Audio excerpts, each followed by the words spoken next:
noite a todos, amigos, conhecidos, visitantes que estão aqui pela primeira vez, jovens, a todos que aqui estão. Nós possamos utilizar esse momento para refletir e principalmente vivenciarmos o Evangelho de Jesus. Na tarde e noite de hoje, nós escolhemos o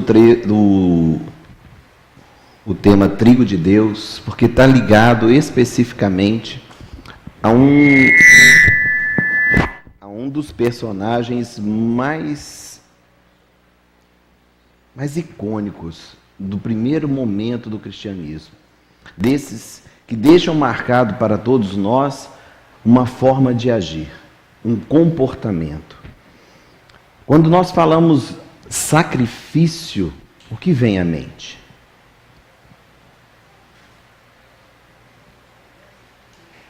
Sacrifício, pensando na etimologia da palavra, na raiz, na origem da palavra, ela está ligada ao sagrado. É tornar sagrado. Então, todo aquele que se sacrifica está tornando sagrado um ato. Quanto mais as remotas eras nós buscarmos a ideia de sacrifício, mais materialista ela é. Mas é interessante que sempre doamos ou sempre sacrificamos aos deuses ou a Deus aquilo que parece ser mais rico, mais caro, mais importante. Se nós buscarmos nos nossos antepassados, nós vamos ver homens doando vidas. Lógico que não era do povo. Se sacrificava um povo e usava a vida deles para aplacar os deuses. Essa é uma terrível página da humanidade. Avançamos e chegamos a Moisés. O processo de sacrifício começou a se espiritualizar. Mas muito materialista que somos, ainda usamos o sacrifício com algo que diz respeito à vida. E trocamos todo o holocausto, todo o sacrifício humano por sacrifício ainda de animais. E nós vamos até os tempos de Jesus sacrificando animais nos templos de Jerusalém. O sacrifício mais barato, uma pomba. Aquele que não tinha dinheiro, dava em sacrifício ao templo uma pomba. Mas muitos doavam dinheiro. Era uma tentativa de espiritualização. Veio Jesus e esse processo de espiritualização do sacrifício foi lançado para fora da matéria. Só que, infelizmente, nós ainda estamos utilizando os sacrifícios muito voltados para as questões materiais. O sacrifício ainda dos cristãos é necessariamente o sacrifício de nós mesmos. Então, é como se nós pudéssemos fazer com que uma troca. O Senhor nos oferece algo que nós desejamos e, em contrapartida, nós oferecemos para Ele uma promessa, um sacrifício. Só depende de mim, mas é muito material ainda. E no primeiro momento do cristianismo já estava marcado o sacrifício mais agradável a Deus. O Espiritismo tem a missão de espiritualizar definitivamente o sacrifício. E nós vamos falar sobre esse tema. Mateus, capítulo 18, versículos de 1 a 6. E como na página inicial, o nosso tema estará envolto sobre a criança. Diz assim o Evangelho de Mateus: Naquela hora chegaram-se a Jesus os discípulos e perguntaram: Quem é o maior no reino dos céus? Jesus, chamando uma criança, colocou-a no meio deles e disse: Em verdade vos digo que se não vos converterdes e não vos fizerdes como crianças, de modo algum entrareis no reino dos céus. Não queria dizer que nós deveríamos ser infantis, mas que nós deveríamos ter a inocência das crianças. Porque criança não é o símbolo da inocência? Não é? Então vamos espiritualizar. Ele está dizendo dessa inocência. A facilidade como que as crianças esquecem as brigas. Briga, briga, briga, nunca mais quero falar com você. E depois de 10 minutos estão brigando de novo. É assim que nós deveríamos ser. Continua Jesus. Portanto, quem se tornar humilde como estas crianças, esse é o maior no reino dos céus. E qualquer que receber em meu nome uma criança tal como esta, a mim me recebe. Quem escandalizar um destes pequeninos, que crê em mim, melhor lhe fora que se lhe pendurasse ao pescoço uma pedra de moinho e se submergisse na profundeza do mar. Jesus é contundente. Ele quer dizer que a inocência, a pureza de coração é a maior de todas as virtudes. E por que essa passagem? Porque esta passagem está ligada a este homem. Está escrito o nome dele ali. Nós brasileiros conhecemos muito pouco sobre ele. Inácio de Antioquia. Inácio de Antioquia é o menino que Jesus colocou no colo e deu como referência da inocência. Daniel, mas por que Inácio? Porque Inácio, além de ter sido designado por Jesus como modelo de criança, né, colocou ali, ele, Inácio, estava sempre envolto à família de Jesus.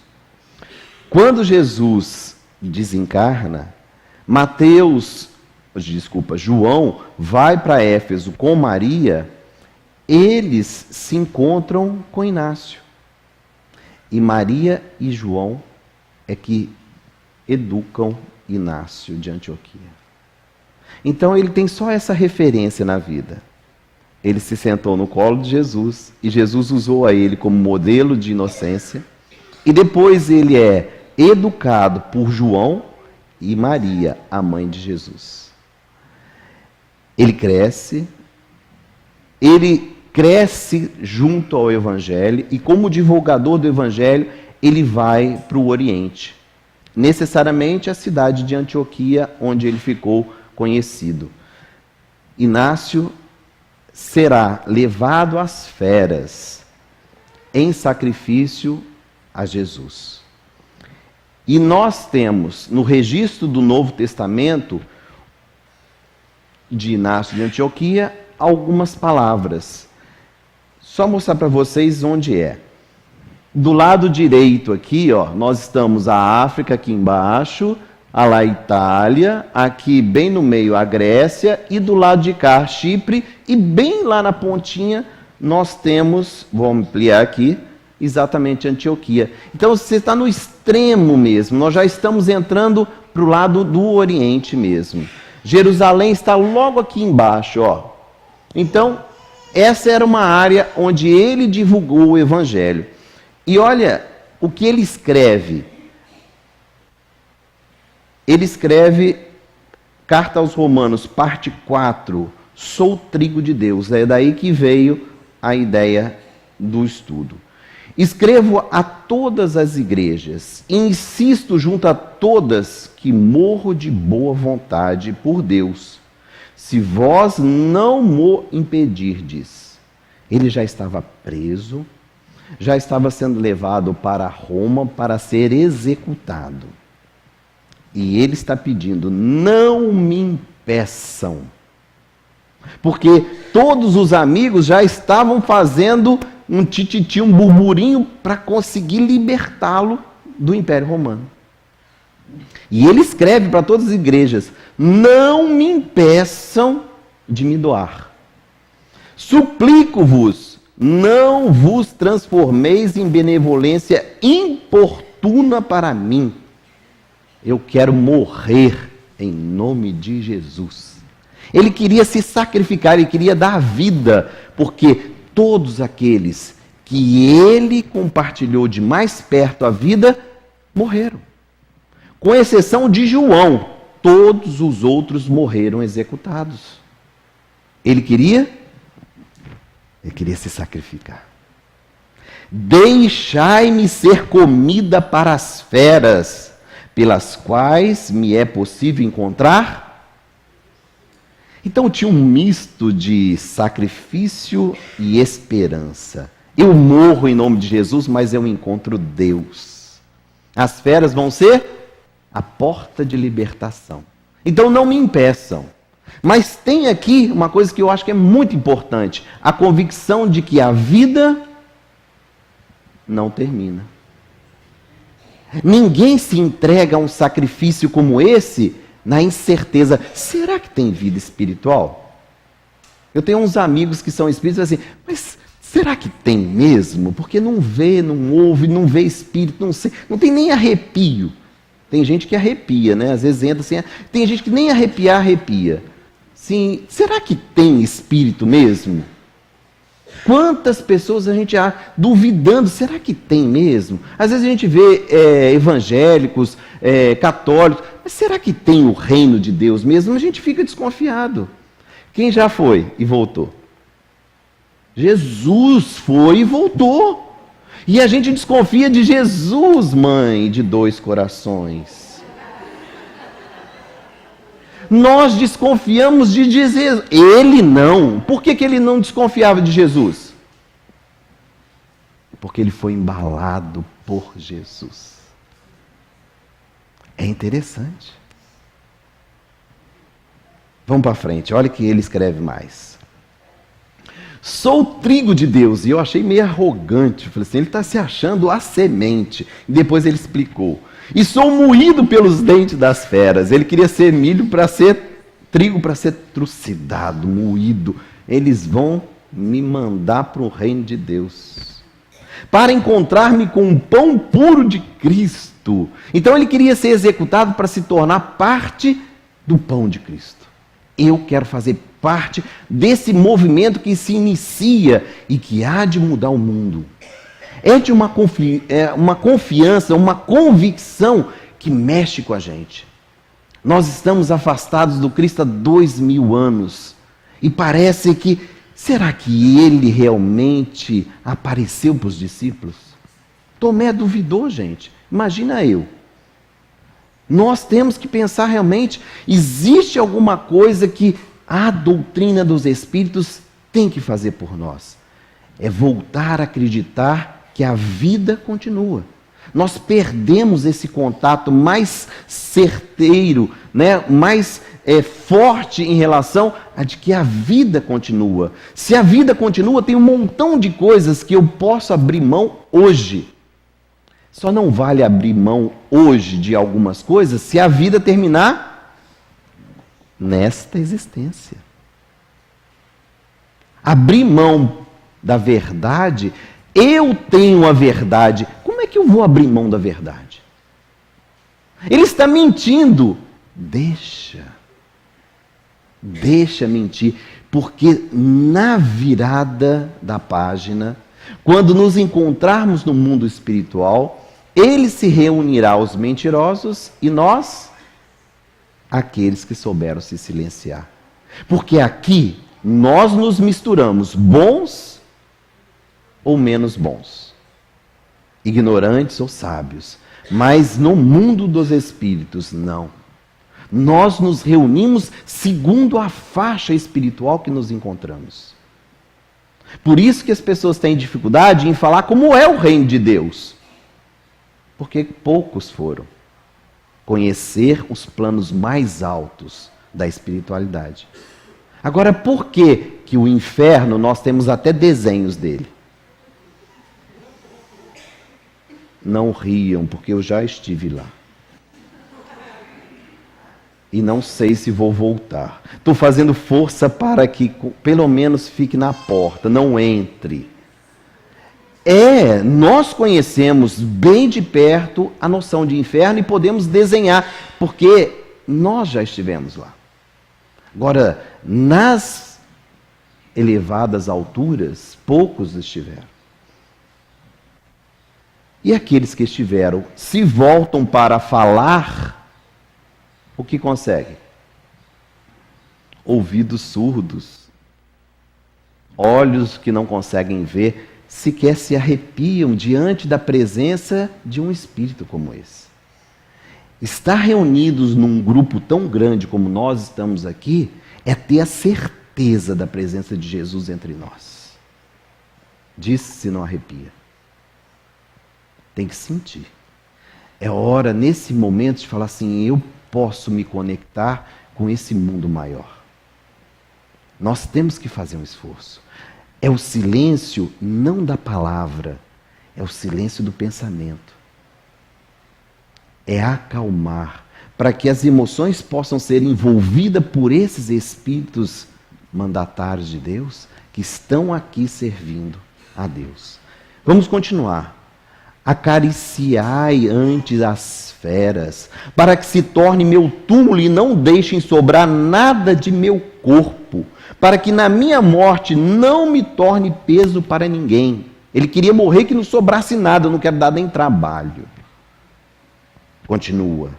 Então, de fato, serei discípulo de Jesus Cristo, quando o mundo nem mais vir meu corpo. Implorai a Cristo em meu favor, para que por estes instrumentos me faça vítimas de Deus. Olha a convicção com que esse homem ia para o sacrifício. Estava disposto a doar o corpo. Não é como Pedro e Paulo, aqueles que já tinham sido executados, que vos ordeno. Eles eram apóstolos, eu um condenado. Aqueles livres e eu até agora escravo. Mas quando tiver padecido, tornar-me-ei alforriado de Jesus Cristo. E ressuscitarei nele livre. E agora, preso, aprendo a nada desejar. Se eu desejar agora alguma coisa, o que Jesus pode fazer? Me dá, e eu não quero, eu quero morrer. Era um momento extremo de dedicação a Ele, ao Cristo. Se eu pedir, deixa eu ver um filho, deixa eu ver a esposa, a mãe. Imagina, se ele tem um pensamento assim. Jesus, então vou te libertar e você vai ver a mãe. Não, agora eu quero ir. Porque ele tinha certeza que ao morrer, se encontraria com Jesus. Ele tinha no coração a certeza, eu hei de me encontrar com Cristo. Ele continua, desde a Síria, venho combatendo com as feras até Roma, por terra e por mar, de noite e de dia, preso a 10 leopardos, isto é, um destacamento de soldados que se tornam piores quando lhe faz o bem. Por seus maus tratos, porém, estou sendo mais instruídos, mas nem por isso estou justificado. As feras aqui eram soldados. Disseram que ele era perigosíssimo, aqueles que o denunciaram. Ele queria o fim do Império Romano, porque proclamava Jesus rei. Então era um rebelde, era um revolucionário. 10 homens tomavam conta dele. Imagina, um homem que pregava em nome de Jesus. É assim, né? Eu tenho um amigo que é oficial da polícia, tio Sérgio, e ele era o responsável pela segurança do Chico. Segurança do Chico, designado pela prefeitura, pela polícia, pelo estado de Minas Gerais. Ele morava com o Chico. E eu tenho amizade com ele, e as histórias que ele narra são impressionantes. De pessoas que pulavam o muro querendo matar o Chico. Não era abraçar, era matar. Ele já parou algumas pessoas na porta da casa. É impressionante. A gente não entende, né? Quanto mais o bem faz, às vezes maior é a rejeição. Ele queria morrer, porque tinha certeza desse encontro e sabia que o maior sacrifício que ele poderia dar era a própria vida. Esse, o sacrifício que o cristão ainda julga ser o maior. Eu tenho que me doar a Jesus. Eu posso doar o meu corpo, mas é material. Doar o corpo ainda é material. Existe sacrifício maior. E é isso que Inácio também vai descobrir. Oxalá goze dessas feras que me estão preparadas. Ele já sabia que em Roma, o circo romano estaria pronto, um número de feras. Rezo que se encontrem bem dispostas para mim. Hei de instigá-las para que me devorem depressa, e não aconteça o que aconteceu com outros, que amedrontadas me não toquem. Se elas, por suas vezes, não me quiserem de boa vontade, eu as forçarei. Perdoai-me, sei o que me convém. Começo agora a ser discípulo. Se elas não se interessarem, eu vou dar uma corridinha. Aí vai que o leão fica animadinho, né? E se não a animar, eu vou lá e vou dar um tapa na cara dele. Estou aqui. Vou me esfregar na boca dele. Ele vai ter que me comer. Eu não posso sair da arena? Ah, não. Se eu cheguei tão longe, agora eu quero ser comido. Ele queria se doar fisicamente ao Evangelho. Coisa alguma, visível e invisível, me impeça que encontre Jesus Cristo. Então ele olhava para a fera e via o quê? Ele via Jesus. Ali está a porta. As feras eram a porta. O Império Romano era o libertador. E quantas vezes nós temos dificuldade em ver naqueles que nos fazem sofrer um emissário dos céus. Mas meu marido é um inferno viver com ele. Eu sei, eu sou casado. Ah, mas ela é espírita palestrante. Pior ainda. O dedinho está sempre em riste. Você sabe. Você prega, é pior. Porque se a gente prega, pregam a gente na cruz. É assim. Como se quem falasse fosse o que fala. Eu estou falando de quem? De Inácio de Antioquia. Já estão achando que eu que sou bonzinho igual ele. Confundem as coisas. Eu só sou o alto-falante de uma história que está narrada há 2000 anos nos evangelhos. Daniel, mas é um inferno. Eu concordo. Muito difícil. Mas mais difícil é quando a gente abandona a tarefa designada por Deus para nós. Abandonar a tarefa é dizer, eu falhei. Daniel, mas eu abandonei meu marido. Ponto. E agora, o que você vai fazer? Eu larguei a minha família. Ponto. E agora? Eu tenho que mudar o meu comportamento. Porque se eu arranjar uma segunda, o que eu farei?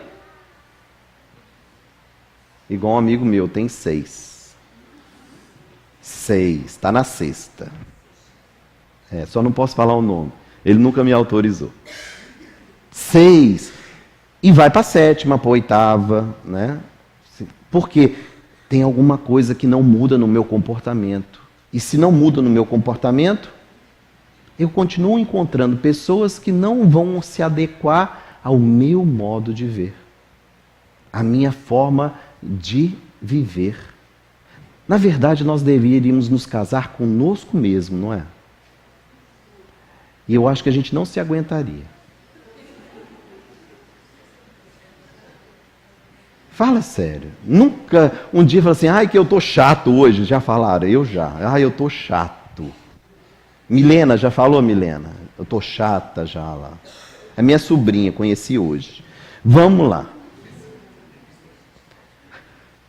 Roma. São maquetes, são fotos que eu estou trazendo para tentar mostrar a beleza dessa cidade na origem. Olha só. olha como ela é desenhada. Aqui o rio Tibre. Ele faz alguns contornos. Nessa passagem, ele é manso, ele não é muito caudaloso. É uma cidade belíssima, quase toda em mármore branco. Mais perto um pouquinho. Isso são maquetes, hoje, que tentam mostrar a organização. Essa arena, olha lá. Imagina isso no final do dia, com sol laranja. Essa cidade ficava dourada. É aí que entra uma parte muito interessante que não está naquela carta. Não? Não. Aonde está? Está numa palestra do Divaldo. A mediunidade dele trouxe para nós a história que o Inácio não contou. Porque foi depois de tudo aquilo que ele escreveu que ele estava indo para as arenas. E o Divaldo, através dessa mediunidade santa, desse fiel médium de Jesus, ele traz para nós o restante da história. Se alguém precisar ler com os detalhes, porque aqui eu só trouxe aquilo que é mais importante para a nossa reflexão. A Federação Espírita do Paraná escreveu um livro chamado Personagens da Boa Nova. Podem procurar todos os grandes personagens que contêm, estão narrados na Boa Nova, eles estão presentes nessa obra.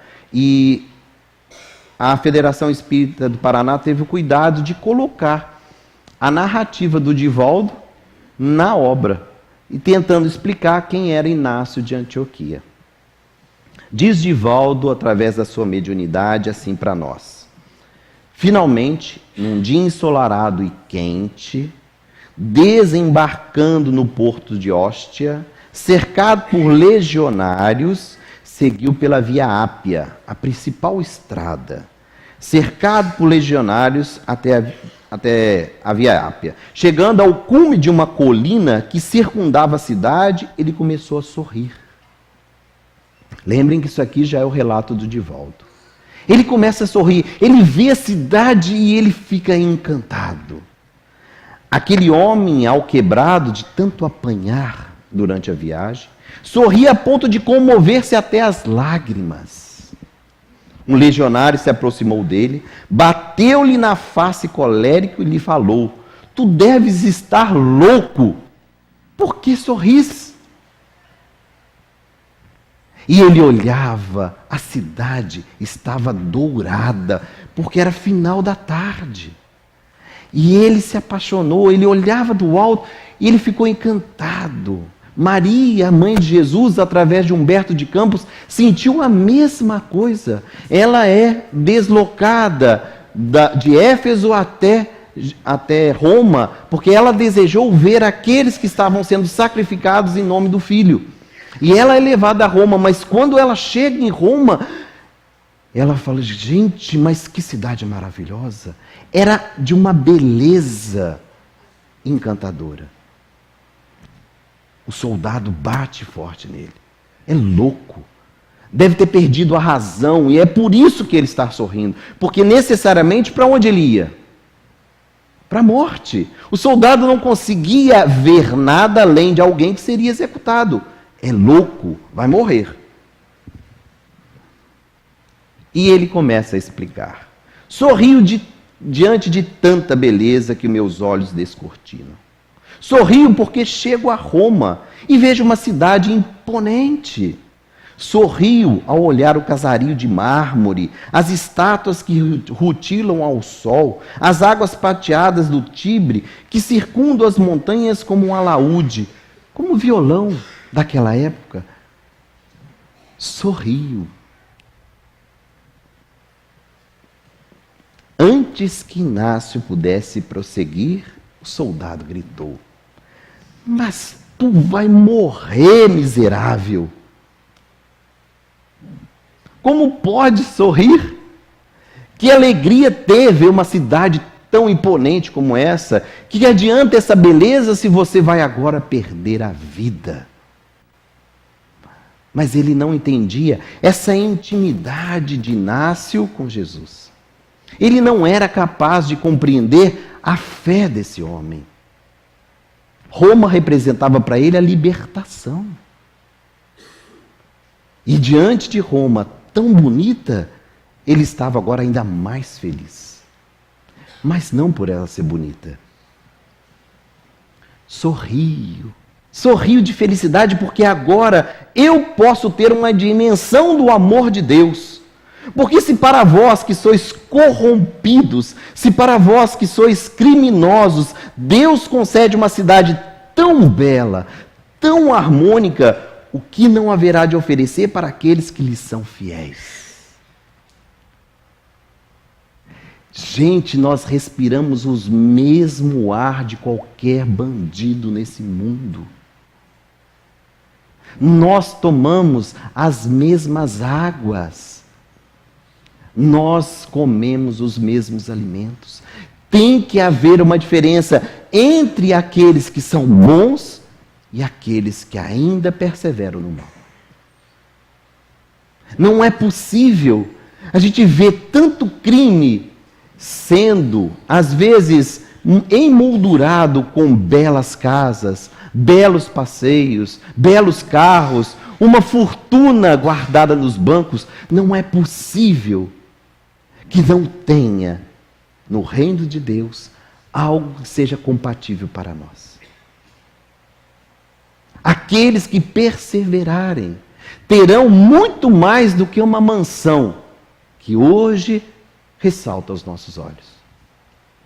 Um carro de R$1,5 milhão de reais. Uma viagem. Pensa na viagem dos seus sonhos. No mundo espiritual, nós poderemos fazer todas as viagens do mundo, se tivermos livres.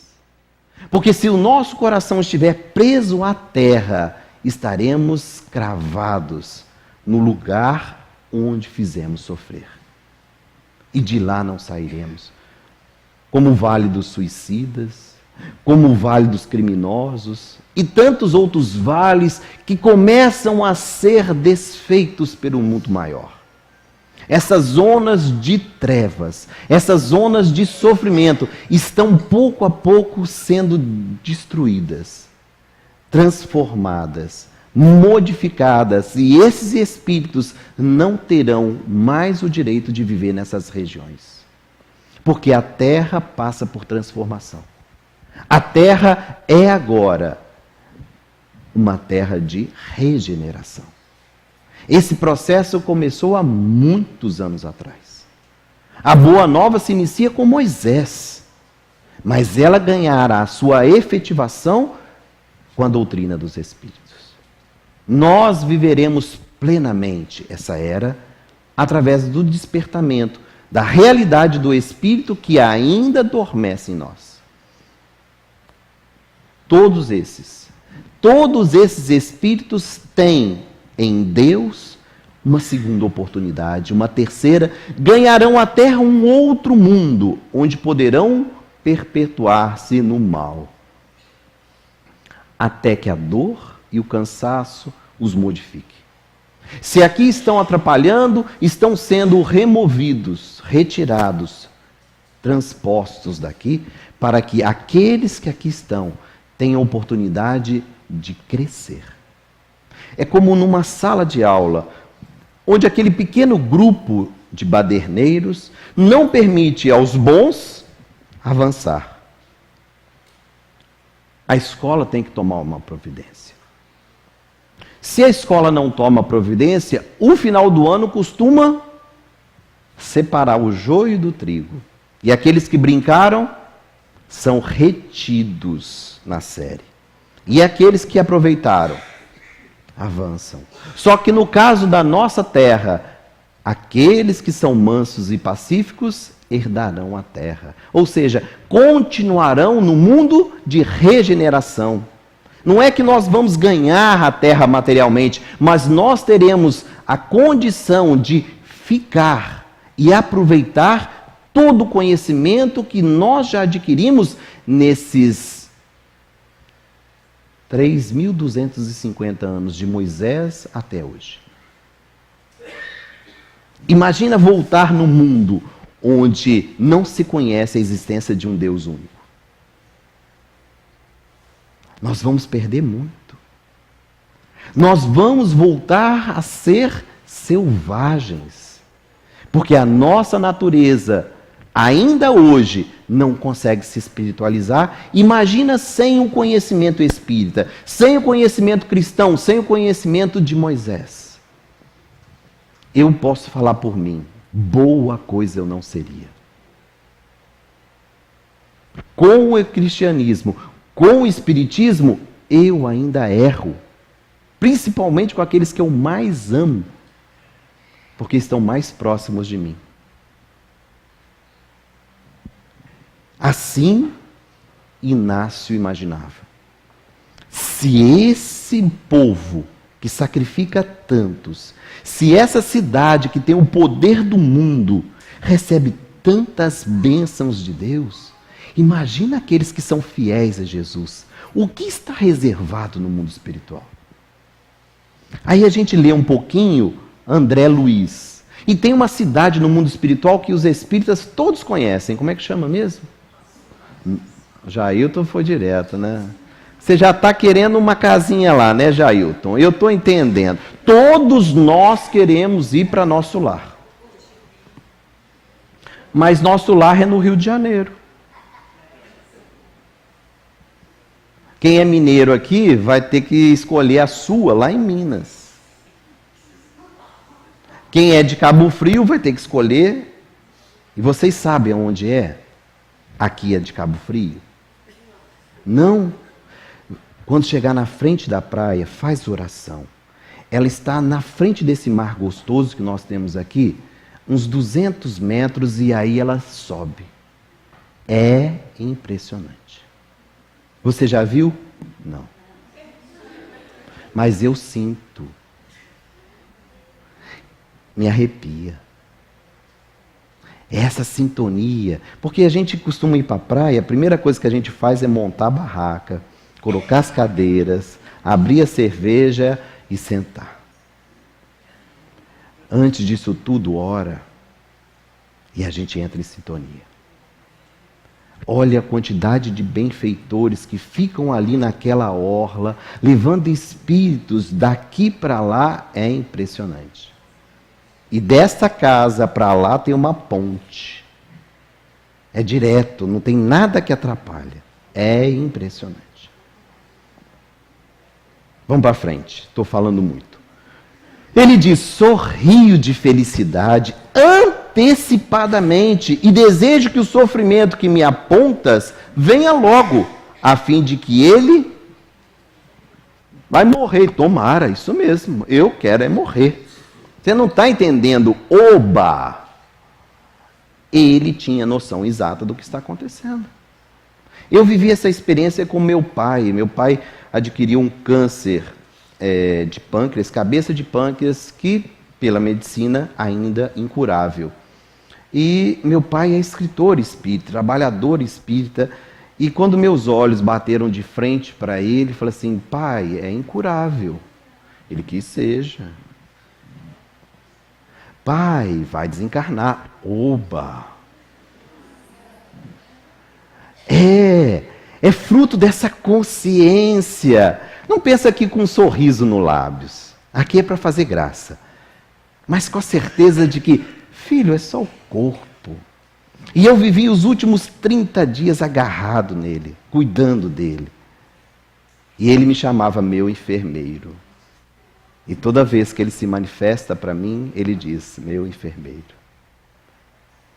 É emocionante. Não rompem os laços. Ninguém perde pai, mãe, filho. Não existe a morte material. A vida continua. O Pai está aqui. O Pai do céu. Mas o meu Pai também.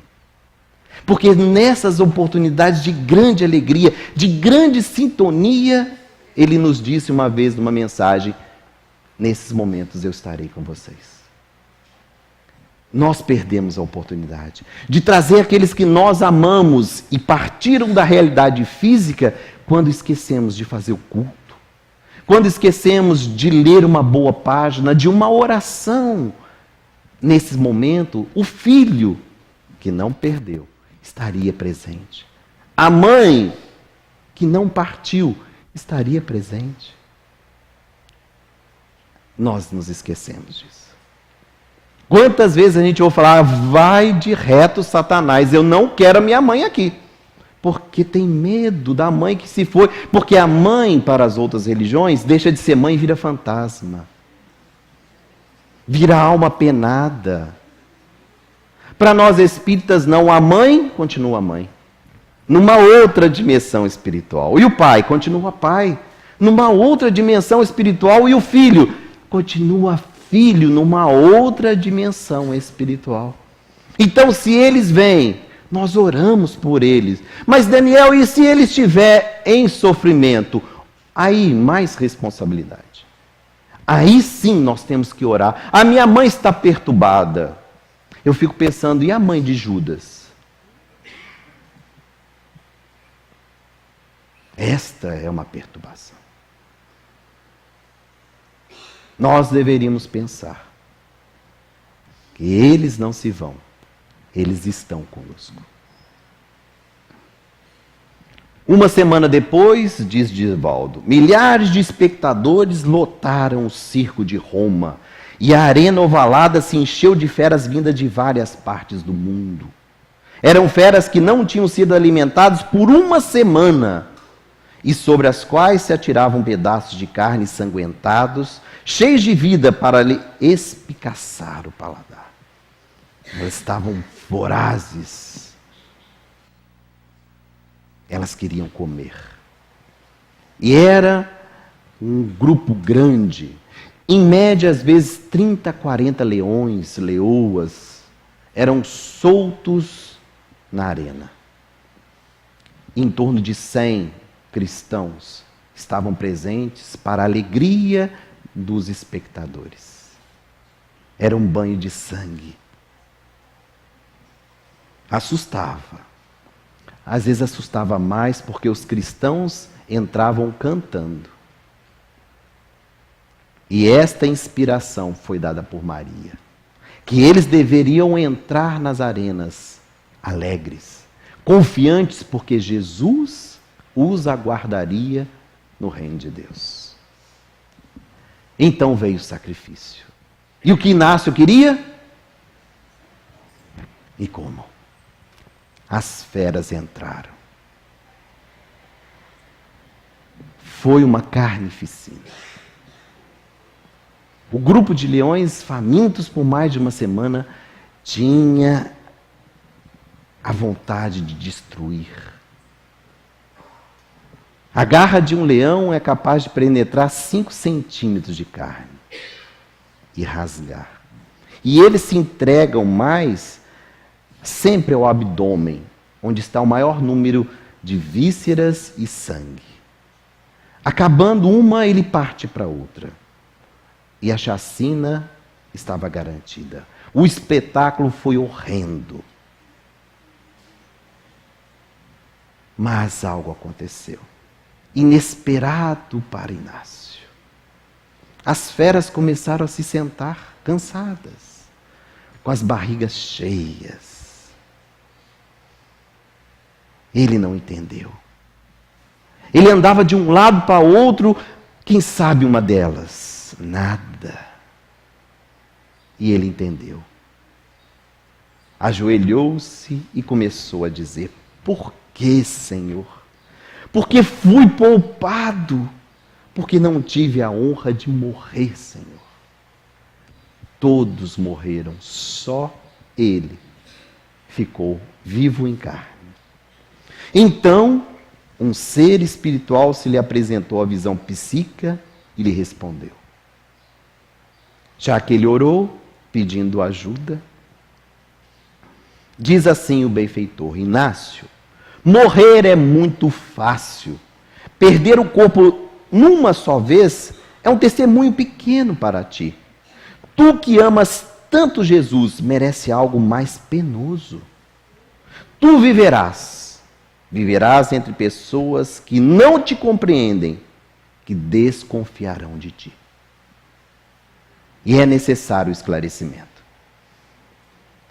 Se alguém saísse do circo vivo, necessariamente é porque abjurou, ou seja, renegou Jesus. Era a única forma de sair de lá.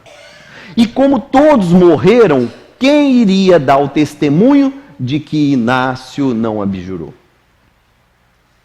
O Espírito já previa, ele vai ser lançado fora, porque se a execução foi levada a termo e ele não morreu, pelas leis romanas, ele está livre da acusação. Ele se tornou livre. E aí colocaram ele na porta e disseram, pode ir, Inácio. E agora? Como é que eu fico? Agora você volta para a comunidade e explica para eles. Morreram todos, só eu sobrevivi. Ele sabia o que ia acontecer. O Espírito continua. Está firme no ideal, Inácio. No momento das dificuldades, este é um sacrifício maior. Quando a perninha começar a balançar, aí fica firme. Porque quando tem dinheiro no bolso, quando tem saúde, quando tem uma família maravilhosa, 2 corações é fácil. Difícil é quando aparece um filho drogado. Difícil é quando aparece um marido traidor. Quando aparece um irmão que te engana. Alguém que te ama e te despreza. Alguém que te engana. Alguém que te violenta. Esse é o momento de acreditar em Deus. Acreditar em Deus nas horas boas, qualquer cristão faz. Qualquer materialista faz, porque ele simplesmente goza a vida. Agora, quando a vida nos exige testemunho, é este o momento de mostrar nossa fidelidade a Deus. Estamos sendo testados, porque a gente sabe, Deus está me testando. Vocês já falaram isso, não já? Fala sério. Balança a cabeça, por favor. Ainda bem. Deus está me testando. Já testou, Milena? Já te testou? Fala, mulher de 2 corações. Deus já te testou? A gente sabe quando Ele está testando a gente. E o que a gente faz? De rebeldia, a gente faz, Deus esqueceu de mim. Chora? Não! Não, a gente se desespera. Porque a gente quer convencer a Deus que nós estamos sofrendo muito. Eu sofro, Senhor. Aí achando que Ele vai aliviar, né? Não é, Ricardo, coração de leão? Não é assim que a gente faz. Nós achamos que Deus, vendo o nosso desespero, vai dar uma mãozinha. Não, Deus é igualzinho professor. Se entregou a prova, Ele quer que o aluno vá com a prova até o final. E se entregar em branco, dá 0. Assim, vai ter que fazer a recuperação. Eu sou professor e eu faço isso, com um sorriso no rosto. Porque não estudou, não se aplicou. E se não se aplicou, volta e faz de novo. Aí o aluno fala assim, mas é a única disciplina que falta, filosofia. Eu falei, você vai ver como é importante filosofia. Porque você vai ter que fazer até passar. Nós costumamos desprezar algumas coisas em vontade, na verdade, de ter a nossa conta aliviada. Nós temos que pensar nisso. O maior sacrifício é quando nas dificuldades nós nos mantemos confiantes. Quando tem dinheiro, quando tem saúde, quando tem família, quando tudo está... Olha, esquece que esse não é o momento bom. Água parada dá dengue. E esses momentos parece que tudo está estagnado. Tenha cuidado. O mestre deseja, continua o benfeitor, que vivas para que a sua mensagem saia de tua boca e experimentes a perseguição continuada, sem desanimar. A morte na arena é uma morte muito rápida para os que são bons e fiéis. Má notícia para os espíritas, a tendência é que todos nós vivamos muito, em média 80 anos, para dar testemunho da nossa fé. É regra? Não. É só uma dica. Porque eu estou sofrendo, vai até os 80 sofrendo. E se você for bom aluno, vai até os 90. O pessoal já está até, ai meu Deus, fazendo conta, né? Quanto falta? Para uns mais, para outros menos, é assim. Inácio deixa a arena. E narra Divaldo a seguinte questão. A calúnia, a maledicência e a intriga semearam na comunidade cristã toda a sorte de desconfiança. Ninguém acreditava em Inácio. Todos tinham a certeza, ele abjurou, ele negou Jesus, é por isso que ele saiu de lá. Ele ganhou na comunidade o desprezo. E aí vem o que ele fez. Porque a gente tem a verdade. E quando a gente tem a verdade, o que a gente quer? Que todos saibam a verdade. Não, eu fui poupado porque Deus me considerou bom e eu vou dar o testemunho para vocês. Se ele falasse isso, arrogante, ela está se achando a última bolacha do pacote. Olha, veio um enviado de Deus e falou comigo. Está perdido, não fala não. Com o marido não fala, não cola. Não, mas não adianta. Ele vai falar assim, você está louca, mulher. Continuando. Inácio jamais se defendeu. Porque quem ama Jesus não tem tempo a perder com as defesas improdutivas. O que adianta ficar se explicando? Não adianta. Se o outro não quer entender, ele não vai entender. E se ele vê, faz igual São Tomé. Ainda que eu veja, eu não acredito. Eu tenho que tocar. Jamais se justificou porque ele deveria prestar contas ao seu rei, Jesus, e não aos seus pares, súditos como ele. É uma coisa importante. Nós temos que lembrar, a nossa responsabilidade é com Deus. Eu não tenho que me justificar para ninguém. Eu não tenho que me explicar a ninguém. É necessário que nós tenhamos a consciência tranquila. Eu posso não ser o perfeito, mas eu busco a perfeição. Eu acerto sempre? Não, estou longe disso. E gostaria que a Cláudia estivesse aqui para provar para vocês como eu erro. Mas não posso abandonar o Cristo. Porque se eu abandonar o Cristo, me torno criatura ainda pior. Então o que faz, Daniel? Levanta e volta a caminhar na mesma direção. E se cair de novo, eu levanto de novo e continuo a caminhar. Porque tem gente que se envergonha, eu fali, eu errei, não tem mais jeito para mim. É um engano. As trevas estão atuando nesse momento. Porque se abandonarmos Jesus, estamos entregues a nós mesmos. E esse é o maior perigo. Se errar, volta. Pede desculpa a Deus. E volta a caminhar pela mesma trilha que antes estávamos, junto com Jesus. Inácio não disse uma palavra. Os anos demonstraram a sua grandeza. Ele passaria a ser o modelo do cristão verdadeiro, o modelo daquele servidor primitivo de Jesus, elevado à categoria de bem-aventurado por seu testemunho de amor. Foi uma vida inteira, ele morre velhinho. mas na velhice é levado de novo às arenas. E o que acontece? Dessa vez ele foi comido pelas feras, mas já velhinho. Tinha pouca carne para as feras, mas se ofereceu a si mesmo. Ele viveu uma vida renunciando tudo o que ele acreditou. Ele tinha verdade, ele podia se defender, mas julgou melhor calar-se. Esse é um bom conselho que a espiritualidade nos oferece.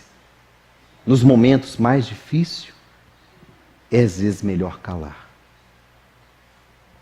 Porque aquele que tem a verdade não precisa mostrá-la. Não precisa fazer com que ela ofusque a vista do outro. Mais importante, que nós entreguemos a verdade a Deus. E Ele, na sua sabedoria, será capaz de nos recompensar segundo o merecimento de cada um de nós. Jesus nos abençoe. Que nós possamos refletir nessa lição de amor, de sacrifício de Inácio de Antioquia. Que assim seja.